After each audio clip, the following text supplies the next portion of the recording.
Hi everyone.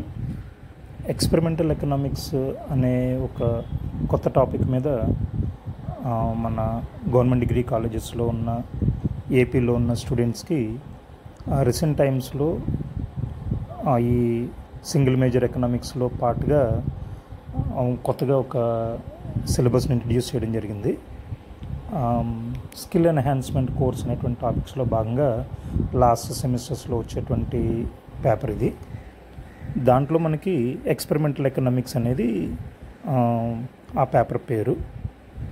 దీంట్లో భాగంగా ఏంటంటే అసలు ఎక్స్పెరిమెంట్స్ అంటే ఏంటి అనేటువంటిది, ఎకనామిక్స్లో దీనితో ఉన్నటువంటి రిలేషన్ ఏ రకంగా ఉంది అనే దాని గురించి ఒక చిన్న బ్రీఫ్ ఆడియో ఫైల్ ఇది.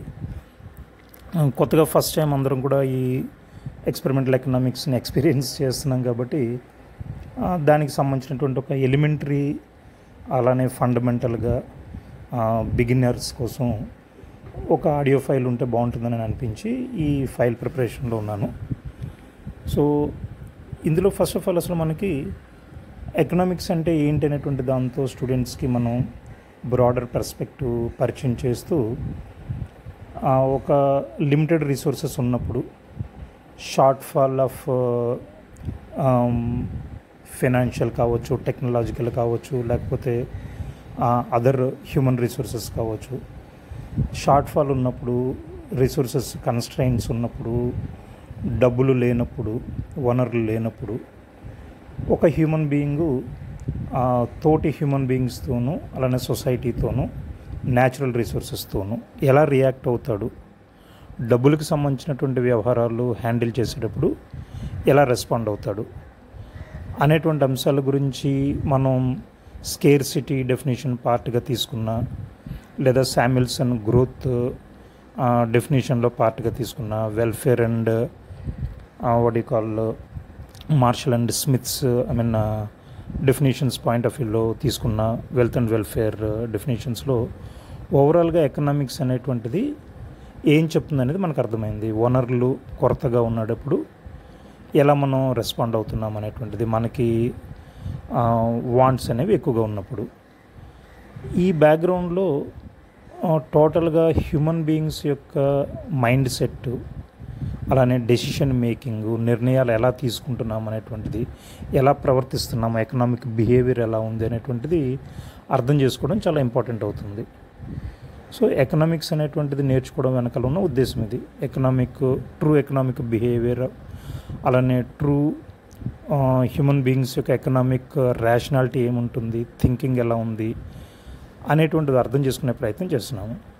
ఎక్స్పెరిమెంటల్ ఎకనామిక్స్ వచ్చేటప్పటికి ఇంకొద్దిగా అడ్వాన్స్డ్ స్టేజ్లోకి వెళుతూ అదే ఇష్యూస్ని, అసలు డెసిషన్ ఎలా తీసుకుంటారు ఒక హ్యూమన్ బీయింగు, ఎకనామిక్ డెసిషన్ని ఎలా తీసుకుంటున్నారు, ఆర్థికపరమైన నిర్ణయాలని ఎలా తీసుకుంటారు అనేటువంటి దాని గురించి మనం ఈ ఎక్స్పెరిమెంటల్ ఎకనామిక్స్ ద్వారా నేర్చుకునే ప్రయత్నం చేస్తాము. ఎక్స్పెరిమెంట్స్ అని అంటే ప్రయోగాలు, ల్యాబ్లో చేసేటువంటి ప్రయోగాలు. మనకి సాధారణంగా సైన్స్ స్టూడెంట్స్ని చూసినప్పుడు మనకు అర్థమయ్యేది physics, chemistry, botany, zoology, that is biology. వీళ్ళ ల్యాబ్స్లో వాళ్ళు చేసేటువంటి ప్రయోగాల ఆధారంగా వాళ్ళ థీరీస్ని వాళ్ళు బిల్డ్ చేసుకుంటున్నారు. ఫర్దర్ వాళ్ళు ప్రోగ్రెస్లో ఉన్నారు. ఇప్పుడు ఎకనామిక్స్లో కూడా ల్యాబ్ అనేటువంటి ఒక బ్యాక్గ్రౌండ్లో ఎక్స్పెరిమెంట్స్ చేసి హ్యూమన్ బీయింగ్స్ యొక్క ఎకనామిక్ థింకింగ్ని, డెసిషన్ మేకింగ్, నిర్ణయాలు తీసుకునేటువంటి విధానాన్ని అర్థం చేసుకోవడం గురించి ప్రయత్నం చేయడమే ఎక్స్పెరిమెంటల్ ఎకనామిక్స్ అవుతుంది. అయితే ఎక్స్పెరిమెంట్స్ మనకి సూట్ అవుతాయా, ఎకనామిక్స్ వాళ్ళకి, సోషల్ వాళ్ళకి ఎక్స్పెరిమెంట్స్ సూట్ అవుతాయా అనేటువంటిది డిస్కషన్ ఉంది. బట్ స్టిల్ ఇది ఒక కొత్త ఎమర్జింగ్ ఏరియాలో భాగంగా ఎక్స్పెరిమెంట్స్ కూడా పాసిబుల్. ఎకనామిక్స్లో కూడా ల్యాబ్ ఎక్స్పెరిమెంట్స్ చేయొచ్చు. దాని ద్వారా ఇంకా అడ్వాంటేజెస్ ఉన్నాయని చెప్పడమే ఎక్స్పెరిమెంటల్ ఎకనామిక్స్ యొక్క ఉద్దేశం. అయితే ఈ బ్యాక్గ్రౌండ్ అంతా విన్న తర్వాత అసలు ఇండియన్ నాలెడ్జ్ సిస్టమ్ అనేటటువంటి ఒక రీసెంట్ సినారియోలో ఏమవుతుందని అంటే, ఈ కొత్త టాపిక్లో ఇండియన్ నాలెడ్జ్ సిస్టమ్ అనేటువంటి టాపిక్లో అసలు వెస్ట్రన్ ఫిలాసఫికల్ థాట్లోనే మనకి ఒక స్కేర్సిటీ అనేటువంటి ఒక సమస్య గురించి మాట్లాడుతున్నారు. ఎకనామిక్స్ అంటే స్కేర్సిటీ గురించిన పరిష్కారాలు ఇచ్చే సబ్జెక్ట్గా తీసుకుంటున్నారు. అసలు ఓవరాల్ సినారియోలో ఇండియన్ నాలెడ్జ్ సిస్టంలో ఉన్నటువంటి సైంటిఫిక్ బేస్ తీసుకుంటే కనుక మనకి అసలు స్కేర్సిటీ లేదు, అదొక పెర్సెప్షను. సో ఇండియన్ నాలెడ్జ్ సిస్టమ్ సబ్జెక్ట్స్లో మనం కనుక ఎవాల్వ్ అవ్వగలిగితే ఎకనామిక్స్ని ఇంకా కొత్తగా మనం చూడొచ్చు అనేటువంటిది వాళ్ళు చెప్తున్నటువంటి వెర్షన్. ఇండియన్ నాలెడ్జ్ సిస్టమ్ అనేటువంటి ఒక డిఫరెంట్ అకాడమిక్ స్ట్రీమ్లో చెప్తున్నటువంటి విషయం. అయితే అది ఇంకా మనకి ప్రాక్టికల్గా మనందరికీ కూడా అర్థమయ్యి స్కేర్సిటీ లేనటువంటి ప్రపంచాన్ని చూసేటువంటి పరిస్థితి ప్రస్తుతం ఇమీడియట్గా మనకి కనిపించలేదు. కాబట్టి ప్రస్తుతానికి ఆ వెస్ట్రన్ ఫిలసాఫికల్ థాట్ బేస్డ్గా ఉన్నటువంటి స్కేర్సిటీ బేస్డ్గా ఉన్నటువంటి ఎకనామిక్ థింకింగ్ని, నియో క్లాసికల్ అప్రోచ్ని మాత్రమే తీసుకుంటూ మనం ఈ సబ్జెక్ట్ని అర్థం చేసుకునే ప్రయత్నం చేస్తున్నాము. సో హ్యూమన్ బీయింగ్స్ ఎలా ఆలోచిస్తారు, ఎలా థింక్ చేస్తారు, ఎలా నిర్ణయం తీసుకుంటారు, ఏవి వాళ్ళని ఇన్ఫ్లుయెన్స్ చేస్తాయి, ఎలా వాళ్ళు డెసిషన్ని తీసుకుంటారు అనేటువంటి దాని గురించి మాట్లాడేది ఎక్స్పెరిమెంట్స్ చేయడం ద్వారా, ల్యాబ్లో ఎక్స్పెరిమెంట్స్ చేయడం ద్వారా ఎక్స్పెరిమెంటల్ ఎకనామిక్స్ అనేటువంటి టాపిక్ మనకు చెప్పే ప్రయత్నం చేస్తుంది అనేది ఒక బిగినర్స్ పాయింట్. దీంట్లో న్యూరో ఎకనామిక్స్, ఫ్రీకోనామిక్స్ అనేటువంటి ఈ మధ్య వస్తున్నటువంటి కాన్సెప్ట్స్లో కూడా న్యూరో ఎకనామిక్స్, ఫ్రీకోనామిక్స్ అనేటువంటివి కూడా ఈ హ్యూమన్ డెసిషన్ మేకింగ్ ప్రాసెస్ని అర్థం చేసుకోవడంలో ఉపయోగపడుతుంది అనేటువంటిది మనం భావిస్తున్నాం. సైకాలజీ ఆధారంగా, అలానే బయాలజీ ఆధారంగా, దెన్ ఈ లేటెస్ట్ అడ్వాన్స్డ్ సైన్స్లో ఉన్నటువంటి బయాలజికల్ సైన్సెస్లో వస్తున్నటువంటి అడ్వాన్స్మెంట్స్ ఆధారంగా హ్యూమన్ బీయింగ్స్ని అర్థం చేసుకునేది న్యూరో ఎకనామిక్స్ అని అంటున్నాము. అలానే మనుషుల యొక్క ఒక రకమైనటువంటి స్పెసిఫిక్ బిహేవియర్ బెట్టింగ్లో కానీ, గ్యాంబ్లింగ్లో కానీ, స్టాక్ మార్కెట్స్ ట్రేడింగ్లో కానీ, రియల్ ఎస్టేట్స్లో కానీ, లేదా ఒక చిట్ ఫండ్స్ వేసేటువంటి విధానాల్లో కానీ, కొన్ని సందర్భాల్లో హ్యూమన్ బీయింగ్స్ పక్క వాళ్ళని, సిస్టమ్ని మోసం చేసేటువంటి పరిస్థితులు, డబ్బా ట్రేడింగ్ అనేది కానీ స్టాక్ మార్కెట్స్లో, ఇలాంటివన్నీ కూడా అవతల వాళ్ళని చీట్ చేసేటువంటి ప్రాసెస్లో, లేదా గవర్నమెంట్ని చీట్ చేసేటువంటి ప్రాసెస్లో, ఈవెన్ బిట్ కాయిన్స్ మార్కెట్స్లో కానీ ఎలాగ ఆలోచిస్తున్నారు అనేటువంటి దాని గురించి ఫ్రీకోనామిక్స్ అనేటువంటి ఒక చిన్న బుక్లో కొంత డిస్కషన్ జరిగింది. సో దాన్ని మనం ఫ్రీకోనామిక్స్ అని అంటున్నారు. సో ఈ న్యూరో ఎకనామిక్స్ అనేటువంటి అడ్వాన్స్డ్ సైన్స్ బేస్డ్ ఎకనామిక్స్ స్టడీస్లో కానీ, ఫ్రీకోనామిక్స్ అనేటువంటి ఒక బుక్లో వచ్చినటువంటి అంశాల ఆధారంగా కానీ హ్యూమన్ బీయింగ్స్ యొక్క మైండ్ని అర్థం చేసుకునే ప్రయత్నం మనం చేస్తున్నాము. సో ఇది ఈ ఎక్స్పెరిమెంటల్ ఎకనామిక్స్ అనేటువంటి దానికి సంబంధించినటువంటి ఒక very beginners point, introductory remarks. మనకి ఇందులో ఏం చేస్తున్నారు అనేటువంటి తీసుకున్నప్పుడు ఫస్ట్ ఆఫ్ ఆల్ ఎక్స్పెరిమెంటల్ ఎకనామిక్స్లో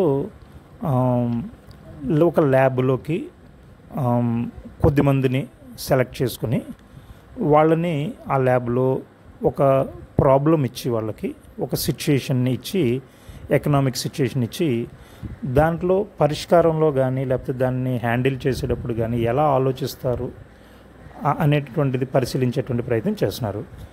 ల్యాబ్లో ఎవరినైతే కనుక తీసుకుని వస్తారో వాళ్ళని సబ్జెక్ట్స్ అని అంటున్నారు, అలానే కోహర్ట్స్ అని అంటున్నారు, COHORT కోహర్ట్స్ అని అంటున్నారు, లేదా సబ్జెక్ట్స్ అని అంటున్నారు. వాళ్ళకి ఒక ఎకనామిక్ ప్రాబ్లంని ఇచ్చి వాళ్ళు ఆలోచిస్తూ ఎలా నిర్ణయాలు తీసుకుంటారు అనేది వాళ్ళని ప్రశ్నించడం ద్వారా, వాళ్ళకి ఒక సిచ్యుయేషన్ ఇవ్వడం ద్వారా, ఒక పజిల్ లాంటిది ఇవ్వడం ద్వారా వాళ్ళ యొక్క థింకింగ్ని అర్థం చేసుకునే ప్రయత్నం చేస్తారు ఇందులో. సో ల్యాబ్ ఉంటుంది, సబ్జెక్ట్స్ ఉంటారు, కోహర్ట్స్ ఉంటారు. వాళ్ళకి ఇందులో పార్టిసిపేట్ చేసినందుకు డబ్బులు ఇస్తారు. ఆ డబ్బులు ఇవ్వడం ద్వారా వాళ్ళు ఆ సమస్యకు పరిష్కారం ఇచ్చేలాగా వాళ్ళని వాలంటరీగా తీసుకుంటారు. సో దీనికి కొన్ని స్టాండర్డ్స్ పెడుతున్నారు, ఎథికల్ స్టాండర్డ్స్ పెడుతున్నారు, కొన్ని రివ్యూ కమిటీస్ ఉంటాయి, సెలక్షన్ ప్రాసెస్ ఉంటుంది, ఇంటర్నేషనల్ స్టాండర్డ్స్ ఎమర్జ్ అవుతున్నాయి. ఇది మెథడాలజీ. ఇందులో సాధారణంగా ఒక ఎక్స్పెరిమెంట్ని ఎలా చేస్తారనేటువంటిది అడిగినప్పుడు మనకి ఇంకా అర్థం అవ్వాలంటే సింపుల్ థింగ్, మనం సపోజ్ ఒక ప్రాబ్లము, మనమే ఒక షాప్కి వెళ్ళాము, ఆ షాప్లో ఏదైనా కొనే ప్రయత్నం చేస్తున్నాము. షాప్ ఓనరు అక్కడ ఉన్నారు, సెల్లర్ ఉన్నారు, సేల్స్ బాయ్స్ గర్ల్స్ ఉన్నారు, అక్కడ మనం వెళ్ళి షాపింగ్ చేస్తున్నాము. సో అప్పుడు ఆ సిచ్యుయేషన్లో మనం ఎలా ఆలోచిస్తాము, ఏది మనకి బెనిఫిట్ అవుతుంది, మనం ఎలా ఆలోచిస్తాము, వాళ్ళకి ఏది బెనిఫిట్ అవుతుందని వాళ్ళు ఎలా ఆలోచిస్తారు, అలాంటి ఒక సిచ్యుయేషన్ ఇచ్చి ఆ సిచ్యుయేషన్ ద్వారా హ్యూమన్ డెసిషన్ మేకింగ్ ప్రాసెస్లో ఎదురయ్యే సమస్యలకి మనకి డబ్బులు ఇచ్చి మన ఆలోచన విధానాన్ని కనుక్కునే ప్రయత్నం చేయడం అనేది ఇందులో చేస్తూ ఉంటారు ఎక్స్పెరిమెంటల్ ఎకనామిక్స్లో పార్ట్గా. ఇది వెరీ బ్రీఫ్ అండర్స్టాండింగ్ కోసం చెప్తున్నటువంటి ఎగ్జాంపుల్. దీని ద్వారా మనకి అసలు ఏం జరుగుతుంది, ఎలా జరుగుతుంది అనేటువంటిది అర్థం అవడానికి స్కోప్ ఉంటుంది. ఇది ల్యాబ్స్లో చేస్తున్నారు. ఎక్కువ శాతం మంది కాలేజీ స్టూడెంట్స్ని ఉపయోగించి, డిగ్రీ చదువుతున్నటువంటి స్టూడెంట్స్ని ఉపయోగించి వాళ్ళ థింకింగ్ స్టైల్ తెలుసుకునేటువంటి ప్రయత్నం చేస్తున్నారు. సో ఇది బ్రీఫ్గా మనకి స్టార్టింగ్ పాయింట్గా మాట్లాడుకున్నప్పుడు అసలు ఎక్స్పెరిమెంటల్ ఎకనామిక్స్ అంటే ఏంటి అనేటువంటిది. అసలు ఇది ఎక్కడ బిగిన్ అయింది అనేది తీసుకుంటే కనుక 2002లో వెర్నాన్ స్మిత్ అనేటటువంటి ఒక యుఎస్ బేస్డ్ ఎకానమిస్ట్ ప్రొఫెసరు, ఆయన ఎక్స్పెరిమెంటల్ ఎకనామిక్స్ అనేటువంటి దాంట్లో నోబెల్ ప్రైజ్ పొందడం జరిగింది. అప్పటి నుంచి ఇదంతా కూడా ఎమర్జింగ్ సైన్స్గా వస్తూ కనబడుతుంది మనకి.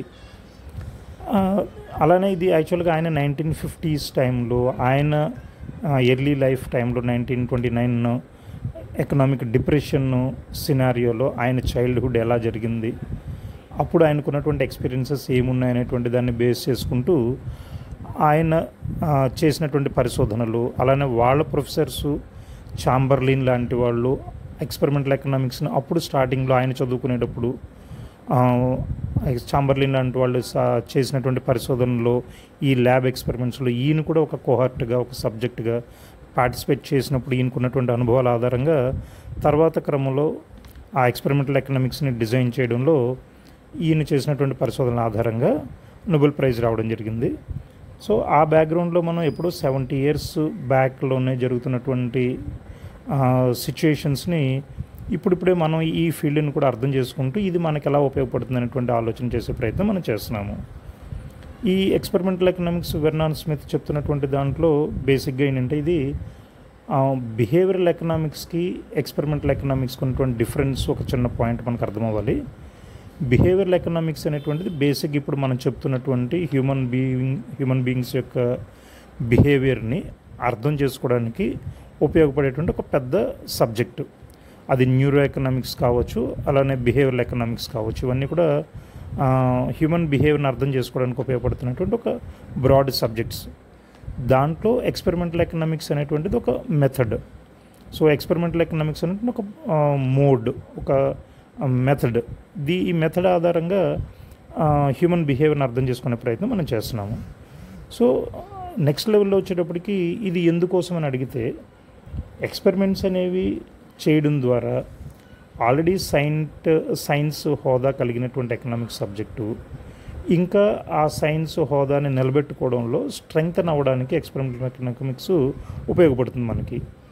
లైక్ మనం సైంటిఫిక్ మెథడ్ వాడడం ద్వారా, మ్యాథమెటిక్స్ని, ఆ మోడల్స్ని వాడడం ద్వారా 1969 నుంచి మనకి కూడా నోబెల్ ప్రైజ్ ఇస్తున్నారు. ఎకనామిక్స్ స్ట్రీమ్ని ఒక సైన్స్ బేస్డ్గా చూస్తున్నారు. ఇప్పుడు సైంటిఫిక్ మెథడ్ వాడడము, మ్యాథమెటికల్ మోడల్స్ వాడడంతో పాటుగా ల్యాబ్ ఎక్స్పెరిమెంట్స్ చేయడం ద్వారా ఆ సైంటిఫిక్ కమ్యూనిటీలో సైంటిఫిక్ హోదాను పొందడానికి పూర్తి స్థాయి అవకాశాలు మనకి ఎకనామిక్స్ సబ్జెక్ట్కి వస్తున్నాయి. కాబట్టి బిహేవియరల్ ఎకనామిక్స్ అనేటువంటి పార్ట్లో నేర్చుకునేటువంటి బిహేవియర్ని అర్థం చేసుకునేటువంటి బిహేవియర్కి ఎకనామిక్స్ అనేది ఒక సైంటిఫిక్ హోదాతో ఫుల్ ఫ్లెడ్జ్డ్గా హ్యూమన్ బీయింగ్స్ యొక్క చాయిసెస్ని, బిహేవియర్స్ని, అలానే డెసిషన్ మేకింగ్ని అర్థం చేసుకోవడానికి ఇది ఉపయోగపడుతుంది అనేటువంటిది అభిప్రాయం ఉంది. నెక్స్ట్ మనకి ఈ ఎక్స్పెరిమెంటల్ ఎకనామిక్స్లో పాటుగా మనం ఏమేమి చూసినామని అడిగితే, ఎక్స్పెరిమెంటల్ ఎకనామిక్స్లో ఈ మధ్యకాలంలో మనకి బాగా పాపులర్ అయినటువంటి ఈ ఆర్థికవేత్తల్లో Chamberlin, Selten, Vernon Smith, Charles Plott, Walras, Nash ఇలాంటి వాళ్ళంతా కూడా ఈ ఎక్స్పెరిమెంటల్ ఎకనామిక్స్లో పార్ట్గా అనేక పరిశోధనలు చేసి మనందరికీ కూడా కొత్త విషయాలు తీసుకొచ్చేటువంటి ప్రయత్నం చేస్తున్నారు. అయితే Paul Samuelson, Milton Friedman, then Friedrich Hayek అనేటువంటి వాళ్ళందరూ కూడా ఈ ల్యాబ్ ఎక్స్పెరిమెంట్స్ అనేవి మనకు సూటబుల్ కాదు, అసలు ఎకనామిక్స్లో ఎక్స్పెరిమెంట్స్ ల్యాబ్ అనేటువంటిది పాసిబిలిటీ ఉండదు అనేటువంటి కాన్సెప్ట్తో ఈ ఎక్స్పెరిమెంటల్ ఎకనామిక్స్ని వ్యతిరేకించినటువంటి ఆర్థికవేత్తల్లో వీళ్ళు మనకు కనబడుతున్నారు. అయితే ఇందాక అనుకున్నట్టుగా అరిస్టాటిల్ లాంటి వాళ్ళు కూడా ఫిజిక్స్లో ఎర్లియర్ టైమ్స్లో అసలు ల్యాబ్ ఎక్స్పెరిమెంట్స్ సూటబుల్ కాదని చెప్పినటువంటి సందర్భాలు ఉన్నాయి. సో ఈ బిగినింగ్లో దీని మీద కొంత అపోజిషన్ వచ్చినా సరైనటువంటి ఎక్స్పెరిమెంట్ డిజైన్ ద్వారా ఈ ల్యాబ్ ఎక్స్పెరిమెంట్స్ ద్వారా మంచి ఇన్ఫర్మేషన్ వస్తుంది అనేటువంటిది ఇప్పుడు ఆర్థికవేత్తల అభిప్రాయం. అలానే వెర్నాన్ స్మిత్ అనేటువంటి ఆర్థికవేత్త చేసిన పరిశోధనలు చాలా వరకు కూడా ఒక మార్కెట్ బిహేవియర్ని అర్థం చేసుకోవడానికి, మార్కెట్స్ని అర్థం చేసుకోవడానికి హెల్ప్ అవుతున్నాయి అనేటువంటి కాంటెక్స్లోనే అతనికి నోబెల్ ప్రైజ్ అనౌన్స్ చేయడం జరిగింది. అయితే ఈ ఎక్స్పెరిమెంటల్ ఎకనామిక్స్ అనేది మనిషి యొక్క బిహేవియర్ని అర్థం చేసుకునే ప్రాసెస్లో మనకి market structure, market behaviour, consumer producer బిహేవియర్స్తో పాటుగా ఓవరాల్గా ఒక పబ్లిక్ పాలసీని డిజైన్ చేయడానికి గవర్నమెంట్ పాలసీల్లో కూడా ఇలాంటి టాపిక్స్ యూజ్ చేసుకోవడానికి కూడా పాసిబిలిటీ ఉంది అనేది మనకు తెలుస్తుంది. బేసిక్గా ఇక్కడ ఎక్స్పెరిమెంటల్ ఎకనామిక్స్ ఎందుకోసం నేర్చుకుంటున్నాం అనేది పాయింట్ కనుక మనం ఆలోచిస్తే, ఫస్ట్ ఆఫ్ ఆల్ ఇప్పుడున్నటువంటి మార్కెట్స్లో మనం మైక్రో ఎకనామిక్స్లో ఏదైతే కనుక చదువుతామో ఆ మార్కెట్స్లో ఇప్పుడున్నటువంటి ఇంపర్ఫెక్షన్స్ ఏవైతే ఉన్నాయో, పర్ఫెక్ట్ కాంపిటీషన్ మార్కెట్ లేదు, ఇంపర్ఫెక్ట్ కాంపిటీషన్ మార్కెట్ ఉంది. కాబట్టి ఇంపర్ఫెక్షన్స్ని ఎలిమినేట్ చేయడానికి, ఇంపర్ఫెక్షన్ తీసేసి మార్కెట్ని మరింత సమర్థవంతంగా ప్రజలకు ఉపయోగపడేలాగా చేయడానికి ఈ ల్యాబ్ ఎక్స్పెరిమెంట్స్ ఉపయోగపడతాయి అనేటువంటిది ఆలోచన. దీనికోసం information economics, institutional economics, computational economics, data science, game theory, then biology, psychology, then sociology, anthropology, decision science అనేటువంటి పేరు మీద ఇలాంటివి అనేక రకాలైనటువంటి మల్టీ డిసిప్లినరీ సైన్సెస్ని చదవడం ద్వారా ఈ సబ్జెక్ట్ని మనం అర్థం చేసుకునే ప్రయత్నం చేస్తున్నాము. సో ఓవరాల్గా మల్టీ డిసిప్లినరీ అప్రోచ్లో ఈ సబ్జెక్ట్ని మనం నేర్చుకోగలిగితే అది ఇంకా హెల్ప్ఫుల్గా ఉంటుంది అనేటువంటిది కూడా అభిప్రాయం. సో ఓవరాల్గా ఈ హ్యూమన్ బిహేవియర్ని అర్థం చేసుకోవడం ద్వారా, మార్కెట్స్ని అర్థం చేసుకోవడం ద్వారా ఒక బెటర్ ఎక్స్చేంజ్ తీసుకురావడానికి, ఒక కాంపిటేటివ్నెస్ని తీసుకురావడానికి, మార్కెట్స్లో ఒక మంచి ప్రైసింగ్ని జరగడానికి, పబ్లిక్ పాలసీ ద్వారా గవర్నమెంట్ యొక్క పథకాలు, లేకపోతే గవర్నమెంట్ యొక్క స్కీమ్స్, గవర్నమెంట్ యొక్క డెసిషన్ మేకింగ్, గవర్నమెంట్ యొక్క రిసోర్స్ అలొకేషను, ఇలాంటి వాటన్నింటిలో కూడా ఇంకా ఎఫిషియన్సీ పెరగడానికి, మనం వెల్ఫేర్ ఎకనామిక్స్లో నేర్చుకునేటువంటి ఎఫిషియన్సీ పార్ట్ని పెంచుకోవడానికి ఈ ఎక్స్పెరిమెంటల్ ఎకనామిక్స్ సహాయపడుతుంది అనేటువంటిది కూడా రీసెంట్ టైమ్స్లో వస్తున్నటువంటి ప్రూఫ్స్ ద్వారా అర్థమవుతున్నాయి. దెన్ అయితే ఎక్స్పెరిమెంటల్ ఎకనామిక్స్ అనేటువంటిది ఏంటంటే, రెగ్యులర్గా ప్రస్తుతం జరుగుతున్నటువంటి రీసెర్చ్లో మనం ఏదైతే కనుక మెథడాలజీ వాడుతున్నామో, ఇన్ఫరెన్షియల్ స్టాటిస్టిక్స్ కానీ, డిస్క్రిప్టివ్ స్టాటిస్టిక్స్ కానీ, మ్యాథమెటికల్ మోడల్స్ కానీ ఏదైతే వాడుతున్నామో దానికి ల్యాబ్ ఎక్స్పెరిమెంట్స్ అనేటువంటిది ఒక సపోర్టింగ్గా ఉంటుంది, కాంప్లిమెంటరీగా ఉంటుంది. అంతే తప్పితే సబ్స్టిట్యూట్ కాదు, అది కూడా మనం అర్థం చేసుకోవాలి. This is a complementary approach. ఇదైతే మనకి ఒక సబ్స్టిట్యూట్గా లేదు. సో ఇక్కడ సరే ల్యాబ్ ఎక్స్పెరిమెంట్స్ గురించి ఇంకాస్త డీటెయిల్గా మాట్లాడుకున్నప్పుడు, ఇప్పుడు ఏంటి అసలు ల్యాబ్ ఎక్స్పెరిమెంట్స్లో ఏంటి డిఫరెన్స్ అనేది అడిగితే, ఇది క్రక్స్ మనకి ఇందులో మనం అర్థం చేసుకోవడానికి ఏంటంటే, ఫండమెంటల్గా మామూలుగా మనం ప్రస్తుతం చేసినటువంటి రీసెర్చ్ అంతా కూడా ఒక స్టాటిక్ సిచ్యుయేషన్లో స్టాటిక్ ఈక్విలిబ్రియంని మనం రిఫ్లెక్ట్ చేస్తూ ప్రస్తుతం ఉన్నటువంటి రీసెర్చ్ జరుగుతుంది. అయితే ల్యాబ్ ఎక్స్పెరిమెంట్స్ వల్ల డైనమిక్ ఈక్విలిబ్రియం అనేటువంటిది కూడా మనకు అర్థమవుతుంది. మారుతున్నటువంటి చేంజెస్, సిచ్యుయేషన్స్ ఏవైతే వస్తున్నాయో అవన్నిటినీ కూడా ల్యాబ్ ఎక్స్పెరిమెంట్స్ ద్వారా అర్థం చేసుకోవడం ఈజీ అవుతుంది. అలానే ల్యాబ్ ఎక్స్పెరిమెంట్స్ అనేటువంటిది కూడా వన్ టైము మనం ఆ ఎక్స్పెరిమెంట్ చేస్తున్నప్పటికీ కూడా అక్కడే డిఫరెంట్ సిమ్యులేషన్ ప్రాసెస్ ద్వారా రకరకాలైనటువంటి ప్రశ్నలకి ఒకటే సందర్భంలో సమాధానాలు వెతుకోగలిగేటువంటి అవకాశం కూడా కనబడుతుంది. ఇది ఎకనామికల్గా కూడా మనం చెప్పుకోవచ్చు. ల్యాబ్ ఎక్స్పెరిమెంట్స్ ఒకసారి చేస్తున్నటువంటి ఎక్స్పెరిమెంట్ అనేది ఖర్చును కూడా తగ్గిస్తూ రకరకాలైనటువంటి ఒక రీసెర్చ్లో వచ్చేటువంటి సమస్యలకి ఒకటే టైంలో పరిష్కారాలు ఇచ్చేటువంటి అవకాశంగా కూడా తీసుకోవచ్చు దీన్ని. అలానే మామూలు డేటా అంతా కూడా బ్రాడ్గా తీసుకున్నప్పుడు గవర్నమెంట్ ఎంప్లాయీస్ లేకపోతే లోయర్ లెవెల్లో ఉన్నటువంటి ఎంప్లాయీస్ మొనాటనియస్గా రొటీన్ జాబ్ అఫైర్స్లో పార్ట్గా వాళ్ళు డేటా కలెక్ట్ చేయడానికి అవకాశాలు ఉండే స్కోప్ కనబడుతుంది. బట్ వేరేజ్ ల్యాబ్ ఎక్స్పెరిమెంట్స్ చేసినప్పుడు ఎవరైతే రీసెర్చర్ ఎక్స్పెరిమెంట్స్ చేస్తారో వాళ్ళే డైరెక్ట్గా ఇన్వాల్వ్ అవుతారు కాబట్టి వాళ్ళకు ఉండేటువంటి బ్రాడ్ అండర్స్టాండింగ్ ఆధారంగా డేటాని ఇంకాస్త కరెక్ట్గా కలెక్ట్ చేయడానికి కూడా స్కోప్ కనబడుతుంది ఇందులో. దెన్ ఫండమెంటల్గా ల్యాబ్ ఎక్స్పెరిమెంట్స్లో ఉండేటువంటి సినారియో ఏంటంటే మామూలు రెగ్యులర్ రీసెర్చ్లో మనం హ్యూమన్ బీయింగ్స్ అంతటినీ కూడా ఒక రేషనల్ పీపుల్గాను లేకపోతే సెల్ఫ్ మోటివేషన్తో నడిచే సెల్ఫ్ ఇంట్రెస్ట్ కొద్దిగా సెల్ఫిష్గా ఉండేటువంటి హ్యూమన్ బీయింగ్స్ మార్షల్ అనే అప్రోచ్తో మనం అర్థం చేసుకుంటూ డేటా కలెక్ట్ చేస్తున్నాము.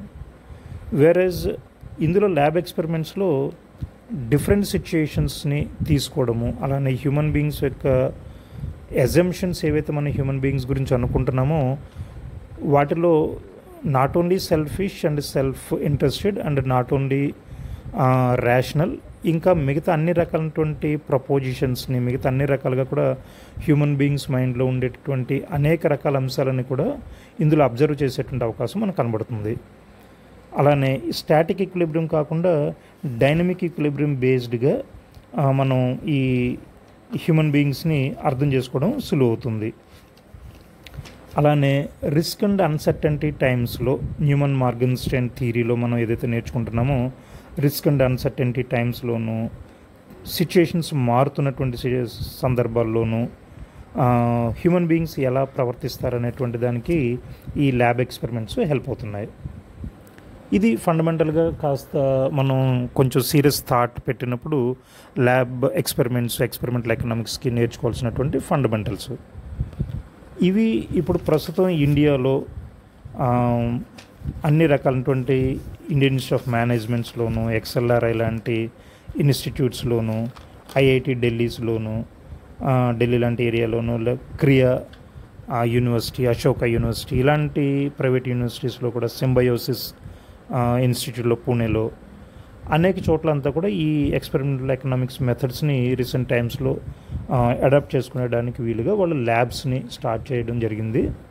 అలానే ఎకోన్ పోర్ట్, ఫీలీ, వీకాన్ ల్యాబ్, ఐఫ్రీ, ఐబిఈఎన్ ఇలాంటి వెబ్సైటు ఆర్గనైజేషన్స్ ఆధారంగా కూడా చాలా రకాలైనటువంటి ప్రయోగాలు జరుగుతున్నాయి ల్యాబ్ ఎక్స్పెరిమెంట్స్లో పాటుగా.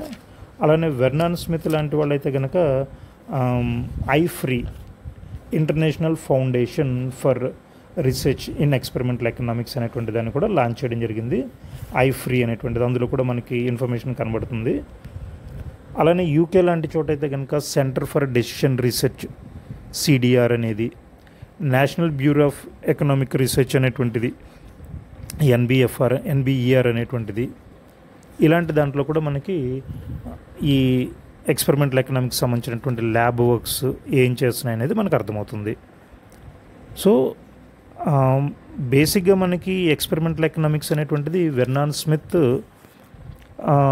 వాళ్ళ బిగినింగ్ టైమ్స్లో చైల్డ్హుడ్లో ఎకనామిక్ డిప్రెషన్ టైంలో అమెరికాలో ఉన్నటువంటి ఎక్స్పీరియన్సెస్ ఆధారంగా ఆయన పరిశోధనలు కంటిన్యూ చేయడం జరిగింది. చాంబర్లిన్ లాంటి వాళ్ళతో ఆయనకున్నటువంటి ఆ ఎక్స్పోజర్ ఆధారంగా కూడా వాళ్ళ పరిశోధనలు కంటిన్యూ చేయడం జరిగింది. అయితే ఒక చిన్న ఇంట్రెస్టింగ్ అబ్జర్వేషన్ ఏంటంటే వాళ్ళ mother, Vernon Smith mother socialism కాన్సెప్ట్కి బాగా ఇంట్రెస్టెడ్గా ఫీల్ అయ్యి ఒక యాక్టివిస్ట్గా కూడా ఉన్నటువంటి సందర్భం అతని ఎక్స్పీరియన్సెస్లో మనకు కనబడుతుంది.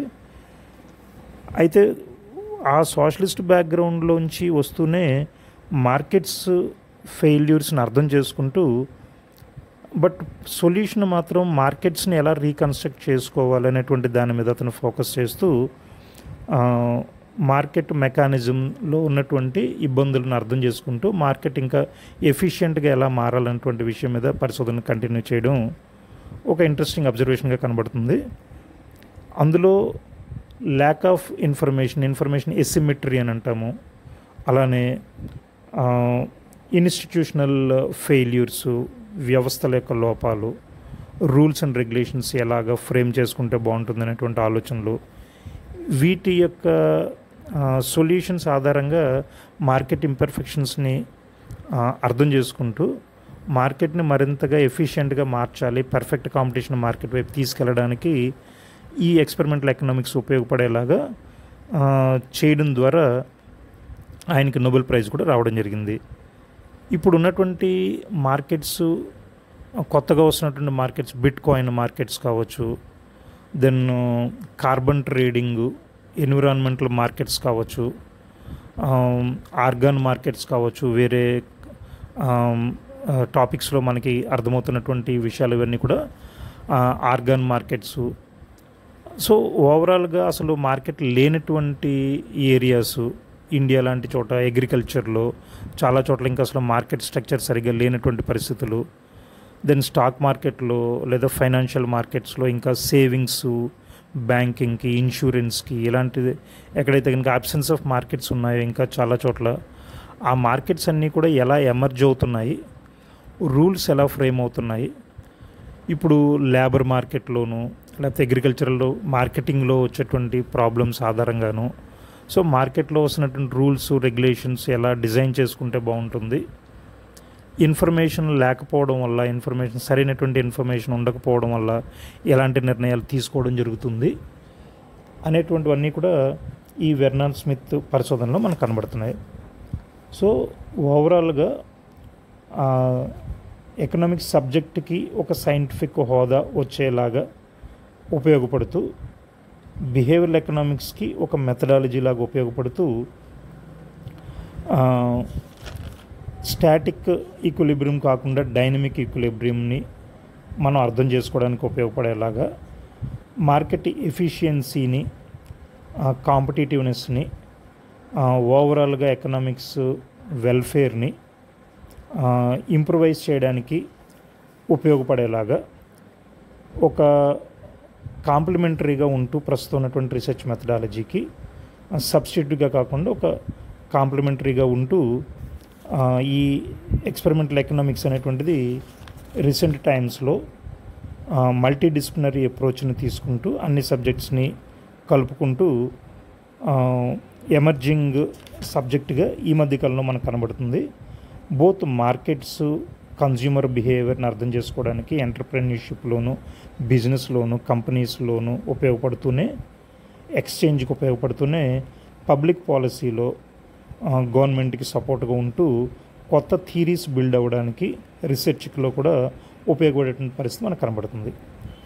అయితే దీనికి ఉన్న లిమిట్స్ ఏంటనేది అడిగినప్పుడు అన్నిసార్లు అన్ని పరిశోధనలోనూ సూటబుల్గా మనకి ఇది కనిపించట్లేదు.